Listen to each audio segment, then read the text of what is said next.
Close your eyes for a moment.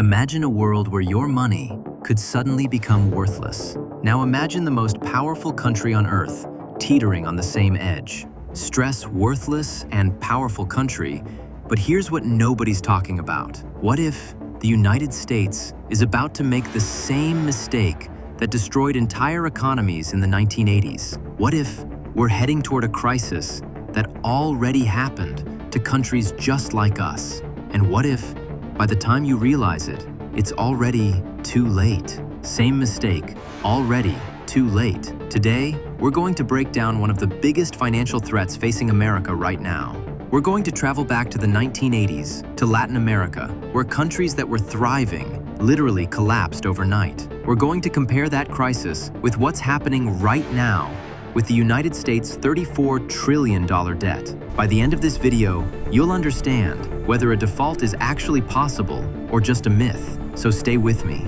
This one changes everything you thought you knew about money. Biggest financial threats. Thriving. 34 trillion. It's 1980. Latin America is booming. Mexico, Brazil, Argentina, borrowing billions from US and European banks. Why? Interest rates were low. Money was cheap.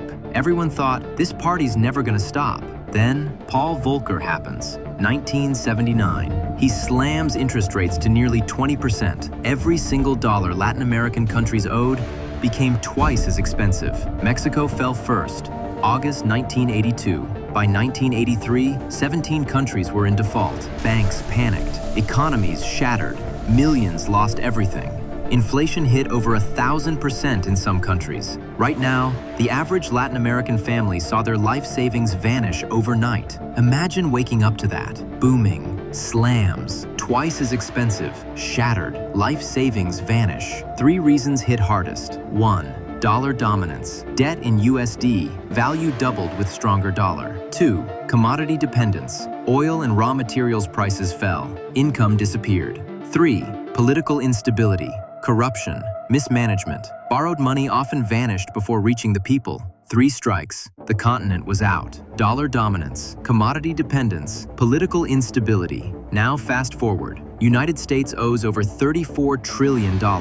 If you spent $1 million every second, it would take over 1 million years to spend it all. After World War II, US debt approximately 100% of GDP. But decades of spending, tax cuts, wars, bailouts, every president added to the pile. Obama, 9T. Trump, 8T. Biden, 6T plus already. Mini shock. If interest rates stay high, within 10 years, America could spend more on debt than hospitals, schools, and defense combined. Every empire thinks collapse is impossible until the moment it isn't. History doesn't whisper, it warns. The only question is, are we listening? 34 trillion, million years, mini shock. Collapse is impossible. Are we listening? Now, here's where I need you to pay close attention, because we're about to put Latin America and the United States side by side, and some of these similarities are going to make you uncomfortable. Latin America borrowed in foreign currency. The US prints the currency everyone else borrows in. That's a huge difference. Latin America depended on commodities for income. The US has tech, finance, services, a diversified economy. Not the same vulnerability, but, and this is the big one, Latin America's debt-to-GDP ratio exploded right before the crash. And right now, the US debt-to-GDP ratio is already over 120%, and it's climbing. Latin America had no control over interest rates. The US sets them. But what happens when the world starts questioning whether the dollar is still the safest currency on Earth? Close attention, huge difference, 120% questioning. So the big question everyone wants answered, can the United States actually default? Here's the thing. America has a superpower that no other country has. It can print money. The dollar is the world's reserve currency. When nations need a safe place to park their cash, they choose America. So technically, the US could just print more dollars and pay its debts. Problem solved, right? Wrong. Because when you print money recklessly, you don't erase debt. You destroy purchasing power. And we already saw a preview after 2020. Groceries exploded. Rent surged. Families fell behind. Default, print money, wrong. problem solved. There are actually two ways a country can default. The first is a hard default. You simply stop paying, like Russia in 1998. The second is a soft default. That's when you print so much money that the money itself becomes almost worthless. That's Venezuela. That's Zimbabwe. That's Weimar Germany. The United States is unlikely to hard default, but a soft default through inflation is a very different conversation. Hard default, soft default. And here's the part nobody puts on a balance sheet. Right now, the average American family is carrying over $100,000 in hidden government debt. They just don't see it on their credit card statement. $100,000. Let me hit you with some numbers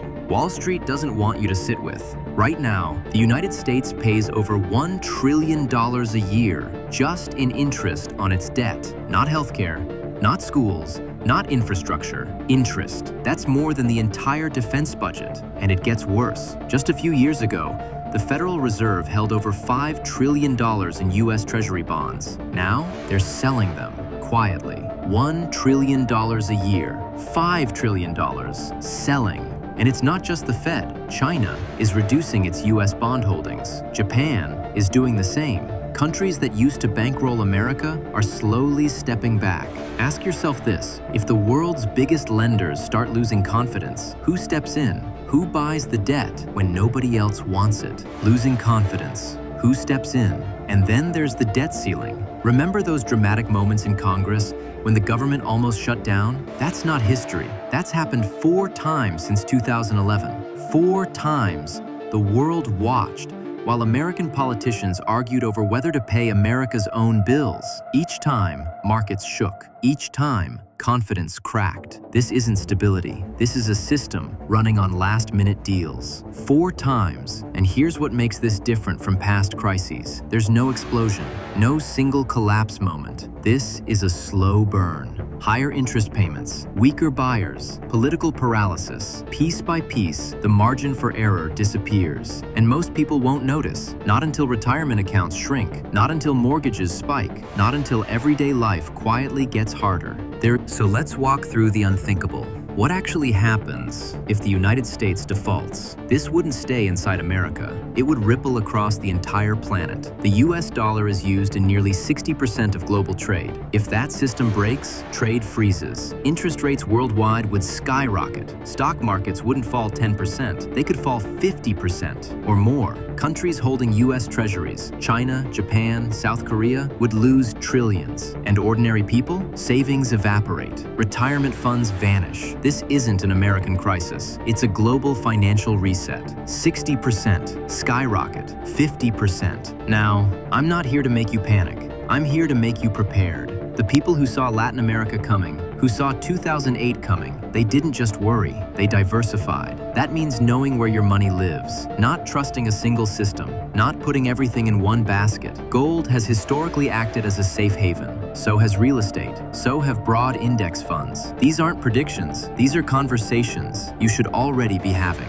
Prepared, diversified. They diversified may not arrive tomorrow, but the signs are here, and history has a very uncomfortable habit of repeating itself. So, are we becoming the next Latin America? Not exactly, but are we drifting toward a crisis of our own? The data says we might be closer than we think. Every empire believes collapse is impossible until the moment it isn't. History doesn't whisper, it warns. The only question is, are we listening? If this video opened your eyes, subscribe, share it with someone who needs to hear it, and tell me in the comments, do you think America can avoid a default? Are we listening? Closer than we think. Are we listening?